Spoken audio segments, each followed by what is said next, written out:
The year was 1976, a time when the world was grappling with change, and yet, in a small corner of Bavaria, an unsettling story was about to unfold. In the small Bavarian town of Klingenberg, Germany, a chilling story unfolded. This picturesque town, known for its serene landscapes and tight-knit community, would soon become the epicenter of a tale that would captivate and horrify the world. A young woman named Anneliese Michel became the center of a terrifying ordeal. Born into a devout Catholic family, Anneliese was an ordinary girl with hopes and dreams, but her life took a dark turn that no one could have foreseen. Her case shocked the world and left an indelible mark on our understanding of faith, mental illness, and the very nature of evil. The events that transpired challenged the boundaries between science and religion, leaving many to question what they believed to be true. This is the haunting story of Anneliese Michel, a story that delves deep into the human psyche, exploring the thin line between reality and the supernatural. Anneliese's story is not just a local legend. It is a narrative that has transcended borders, becoming a symbol of the struggle between faith and reason, tradition and modernity. It is a stark reminder of the fragility of the human mind. Anneliese's experiences, whether seen as a battle with demonic forces or a severe mental health crisis, highlight the vulnerabilities we all share. It forces us to confront the limits of our understanding and the profound consequences of our choices. The decisions made by those around Anneliese, from her family to the clergy and medical professionals, had lasting impacts that are still felt today. Her tragic fate continues to spark debate and introspection even today. Scholars, theologians, and mental health experts still discuss her case, each bringing their own perspectives to this haunting tale. Anneliese Michel's story remains a poignant reminder of the complexities of the human condition and the mysteries that lie beyond our comprehension. Anneliese Michel was born into a devout Catholic family in 1952. Her upbringing was strict, deeply rooted in the traditions and beliefs of her faith. Anneliese was a quiet, introverted child. She was known for her piety and her strong religious devotion. Anneliese's early life seemed ordinary. There were no outward signs of the torment that awaited her. She was a dutiful daughter and a good student. However, beneath the surface, a darkness was slowly beginning to gather. The seeds of what would become a horrifying ordeal were sown in her youth. At the age of 16, Anneliese's life took a drastic turn. She began experiencing strange and disturbing symptoms. She suffered from convulsions, hallucinations, and episodes of paralysis. Anneliese's behavior became increasingly erratic and unsettling. Her concerned parents sought medical help. Doctors were baffled by her condition. They conducted numerous tests, but the results were inconclusive. Anneliese was eventually diagnosed with temporal lobe epilepsy and prescribed medication. However, the medication provided little relief.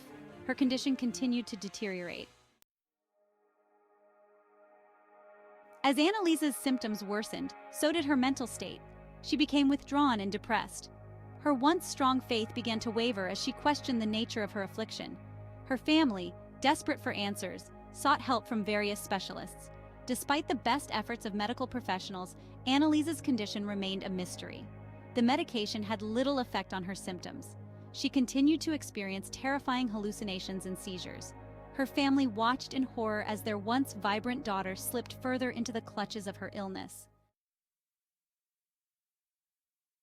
With medical science failing to provide answers, Anneliese and her family turned to their faith for solace. They became convinced that her affliction was not medical but spiritual in nature. They believed that Anneliese was possessed by demonic forces. Their belief was further reinforced by Anneliese's increasingly disturbing behavior. She displayed an aversion to religious artifacts, growled, spoke in tongues, and contorted her body in unnatural ways. Her family, clinging to their faith, sought help from the Catholic Church. They pleaded for an exorcism to rid Anneliese of the evil spirits they believed had taken hold of her. The Catholic Church initially hesitated to perform an exorcism. They were reluctant to intervene in what they perceived as a medical case. However, Anneliese's family persisted in their pleas. They argued that her condition was beyond the realm of medical science. After much deliberation, the Church finally agreed to their request. Two priests, Father Arnold Renz and Father Ernst Alt, were appointed to perform the exorcism. They were authorized to conduct the ritual according to the Roman ritual of 1614. The stage was set for a terrifying battle between good and evil. The exorcism sessions began in 1975 and continued for 10 grueling months. Anneliese underwent 67 exorcism rites, each lasting up to 4 hours. During these rituals, Anneliese's behavior became increasingly violent and disturbing. She would scream, hiss, bite, and lash out at those around her. Anneliese claimed to be possessed by multiple demons, including Lucifer, Judas Iscariot, and Nero. She spoke in different voices, each distinct and menacing. The priests documented her horrifying transformation. They recorded her growls, her blasphemous utterances, and her descriptions of the hellscape she claimed to inhabit. As the exorcism sessions wore on, Anneliese's physical health deteriorated rapidly.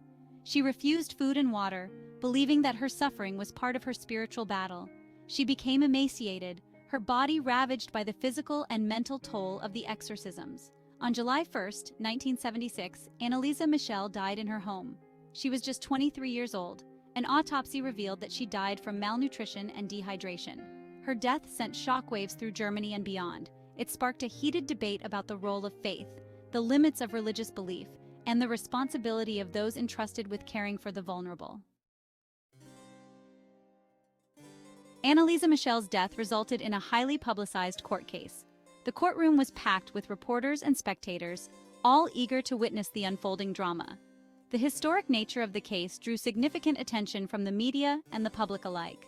Her parents and the 2 priests involved in the exorcism were charged with negligent homicide. The sight of the accused individuals, including her grieving parents and the solemn priests, added a layer of emotional complexity to the proceedings. The prosecution argued that Anneliese's death was preventable. They presented evidence suggesting that medical intervention could have saved her life. The prosecution team emphasized that the failure to seek proper medical care constituted gross negligence. They claimed that her extreme religious beliefs, coupled with the intense physical and psychological stress of the exorcisms, led to her demise. The prosecution painted a picture of a young woman caught in a tragic conflict between faith and health. The defense maintained that Anneliese's death was the result of demonic forces beyond their control. They argued that the exorcism was a last resort, a desperate attempt to save her from what they believed were supernatural forces. They argued that the exorcism was necessary to save her soul. The defense presented testimonies from religious experts who supported the belief in demonic possession and the need for exorcism as a legitimate religious practice. The case captured the world's attention, raising profound questions about the nature of faith, the power of belief, and the responsibility we have to those suffering from mental illness. The intense public discussion that followed highlighted the deep divisions in society regarding the intersection of religion, mental health, and the law. People around the world debated the ethical implications of the case, and it became a focal point for discussions on how to balance respect for religious practices with the need to protect vulnerable individuals. The court ultimately found Anneliese's parents and the priests guilty of negligent homicide. They were sentenced to 6 months in prison, which was later suspended. The verdict sent a clear message. Religious belief does not absolve individuals from their responsibility to seek proper medical care. The case of Anneliese Michel sparked a global conversation about the fine line between faith and delusion.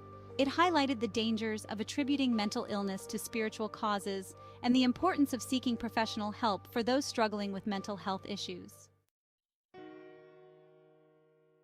The tragic story of Anneliese Michel continues to fascinate and disturb us today. Her life and untimely death have left an indelible mark on both religious and medical communities, sparking discussions that span decades. Her case serves as a stark reminder of the complexities of the human mind and the devastating consequences that can arise when faith and reason collide. The intense struggle between her devout beliefs and her mental health challenges paints a haunting picture of a young woman caught between 2 worlds. Anneliese's story is not just a cautionary tale about the dangers of religious extremism. It also highlights the profound impact of cultural and societal influences on individual lives. Her experiences reflect the deep-seated fears and hopes of a community grappling with the unknown. It is a testament to the enduring power of belief and the profound questions that arise at the intersection of faith, science, and the unknown. The debates surrounding her case continue to challenge our understanding of mental illness, spirituality, and the human condition. It is a story that continues to challenge our assumptions, ignite debate, and remind us of the importance of compassion, understanding, and the pursuit of knowledge in a world where answers are often elusive. As we reflect on Anneliese Michel's life, we are reminded of the delicate balance between belief and evidence, and the ongoing quest to find harmony between the two. Her legacy endures, urging us to look deeper, question more, and strive for a greater understanding of the mysteries that lie at the heart of the human experience.